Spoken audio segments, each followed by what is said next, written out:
Hi friends, welcome to my channel. మిత్రకున్న గండాన్ని తొలగించడానికి లక్ష్మి దీక్షను చేపడుతుంది.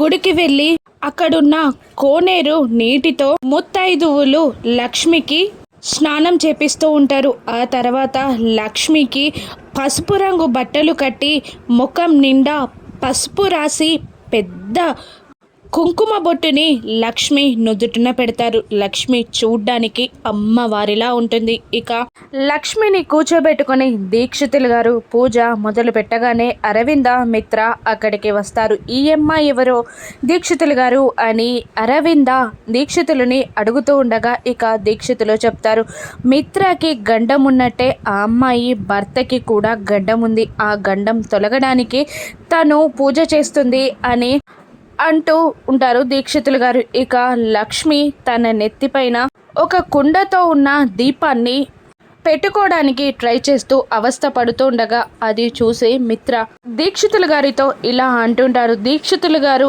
ఇప్పుడు ఈ అమ్మాయికి తనకి కావలసిన వారి స్థానంలో నేను ఉండి తనకి సాయం చేయొచ్చా అని అడుగుతుండగా ఖచ్చితంగా చేయొచ్చు మిత్ర, కానీ ఇప్పుడు ఆ అమ్మాయి ఆ దీపాన్ని నెత్తి మీద పెట్టుకొని 108 ప్రదక్షిణాలు చేస్తుంది. ఒక్కసారి నువ్వు తనకి చెయ్యందిచ్చాక ఇక తన పూజ పూర్తి అయ్యే వరకు కూడా నువ్వు తన చెయ్యి వీడకూడదు అని మిత్రకి చెప్తూ ఉంటారు దీక్షితులు గారు. ఇక సరే అంటుంటాడు మిత్ర. ఇక మిత్ర లక్ష్మిని గుర్తుపడతాడా?